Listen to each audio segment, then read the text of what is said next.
할렐루야, 반갑습니다. 오늘 말씀은 여호수아서 7장 8장 말씀을 보면서 하나님의 말씀을 묵상하려고 합니다.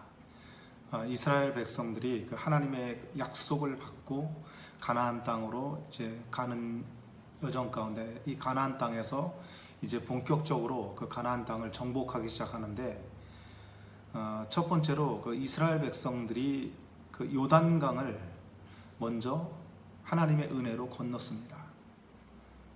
그 다음에 요단강을 건넌 이후에 이제 가나안의 금성철벽성이라고 하는 이 여리고성을 또한 하나님의 방법으로 점령을 하게 됩니다.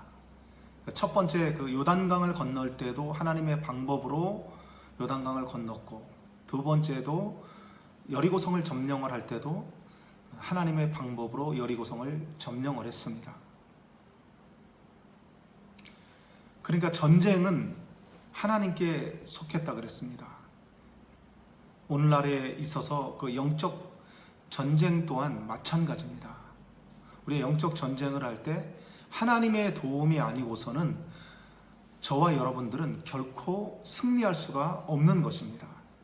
그래서 이 영적 전쟁은 하나님을 철저하게 의지하면서 나아가야 되는 것이 바로 이 영적 전쟁인 것입니다. 근데 이스라엘 백성들이 여리고성을 점령한 이후에 다음 점령지가 이제 아이성이라는 아주 자그마한 그런 성이었습니다. 여호수아는 이전처럼 정탐꾼을 먼저 보냅니다. 정탐꾼을 보내서 이제 그곳을 정탐하게 했더니 정탐꾼들이 이렇게 와서 이제 말하기를, 그 아이성은 아주 작은 성이기 때문에 그냥 한 2,000명이나 한 3,000명 정도 사람들을 이렇게 보내서 싸우면 충분히 이길 수 있을 것 같다, 이렇게 얘기를 했습니다. 그래서 그곳에 이제 2,000~3,000명만 이제 보냈습니다. 근데 그곳에서 그 아이성의 사람들에게 대패를 하고 말았습니다. 근데 여기서 우리가 그 알아봐야 될 부분이 뭐냐면, 우리가 영적 전쟁을 하면서 이렇게 승리의 그런 삶을 살아갑니다. 승리의 삶을 살아가다 보면 우리가 왠지 모르게 우리 스스로 자만에 빠질 때가 있고, 또 자신감에 빠질 때가 있고, 또 우리 스스로 교만에 빠질 때가 있습니다. 그러니까 하나님 앞에 가장 조심해야 될 부분이 뭐냐면 이 교만한 마음입니다. 그러니까 하나님은 하나님의 사람들을 쓰실 때 교만한 자를 대적하신다 그랬습니다. 그리고 겸손한 자에게 은혜를 주신다고 그랬습니다. 교만하다고 하는 것은 하나님이 없이도 내가 무엇이든지 다 할 수 있다라고 고백을 하는 것입니다. 저와 여러분들은 하나님이 없이는 아무것도 하지 못합니다.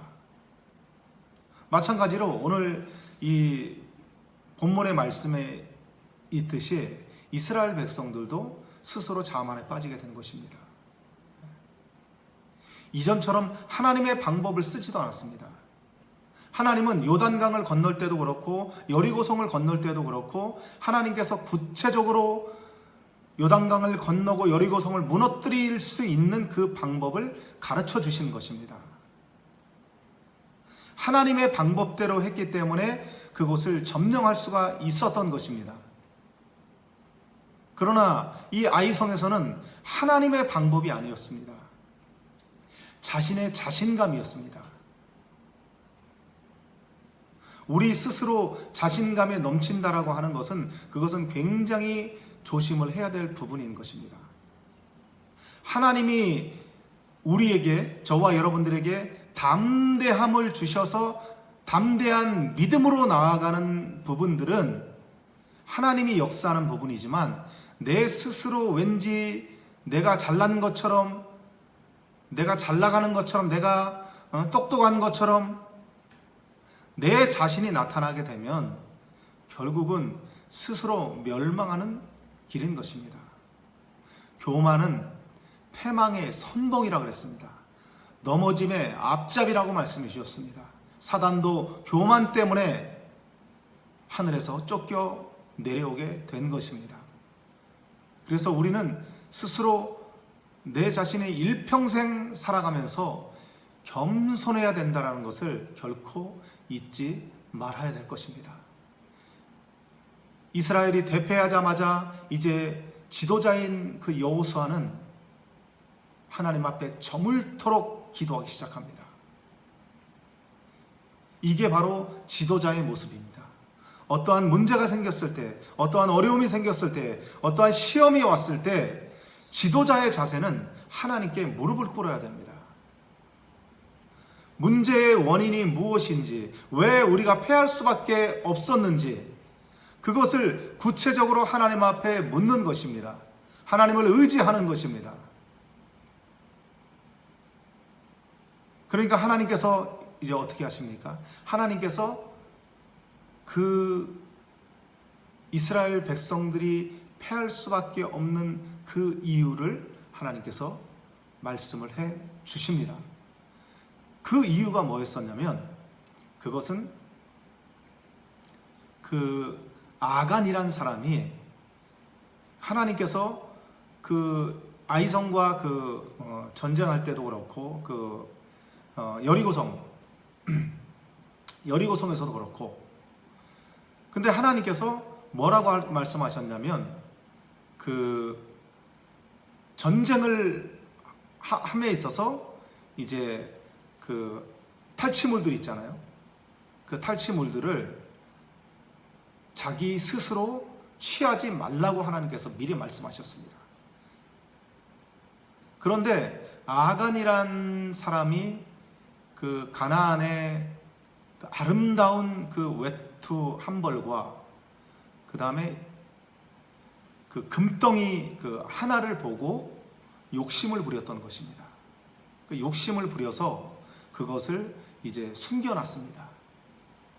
숨겨놓고 이제 나무른 척 이렇게 하고 있었는데, 근데 하나님은 그 이스라엘 백성들이 그 패배한 근본적인 이유가 그것 때문에 하나님께서 패할 수밖에 없었다라는 것을 하나님은 이 여호수아에게 구체적으로 가르쳐 주신 것입니다. 그래서 그것을 제하기 전에는 절대로 그 전쟁에서 승리할 수 없다고 하나님께서 이렇게 말씀을 해 주신 것입니다. 여호수아는 이제 그 문제를 해결하기 위해서 이제 하나님께 기도하고 이스라엘 백성들을 스스로 이제 성결케 하고, 그리고 그 범죄를 한 그 아간의 모든 그 족속들을 완전히 다 진멸을 해버립니다. 그 이후에 이제 하나님께서 이제 아이성을 점령할 수 있도록 다시 이제 그곳에 이제 전쟁을 하러 갑니다. 근데 하나님이 이제 여호수아에게 다시 함께 하시고 하나님께서 그 아이성을 점령할 수 있는 그 방법을 하나님께서 구체적으로 가르쳐 주십니다. 지혜를 주십니다. 그래서 결국은 그 이스라엘 백성들이 그 아이성을 점령을 할 때에 그 아이성 사람들이 사방에 사면 초가가 된 그런 상황이 되어버렸습니다. 하나님은 여호수아에게 하나님의 지혜를 주셔서 그들을 중간에서 완전히 몰살시켜 버렸습니다. 그러니까 하나님께서는요, 그렇습니다. 하나님은 하나님의 사람들에게 지혜를 주십니다. 하나님은 너희가 지혜가 부족하거든 후히 주시고 꾸짖지 아니하시는 하나님께 구하라고 말씀해 주셨습니다. 구하면 주신다라고 말씀해 주셨습니다. 저와 여러분들은 수시로 하나님의 지혜를 구해야 됩니다. 하나님의 지혜가 있어야 영적 싸움에서도 승리할 수가 있는 것입니다. 이스라엘 백성들이 그 아이성을 점령했듯이, 하나님의 지혜로 점령했듯이, 오늘도 그 하나님의 지혜를 구해서 그 하나님의 지혜로 말미암아 모든 환경 가운데 승리하는 저와 여러분들이 되시길 주의 이름으로 축원합니다.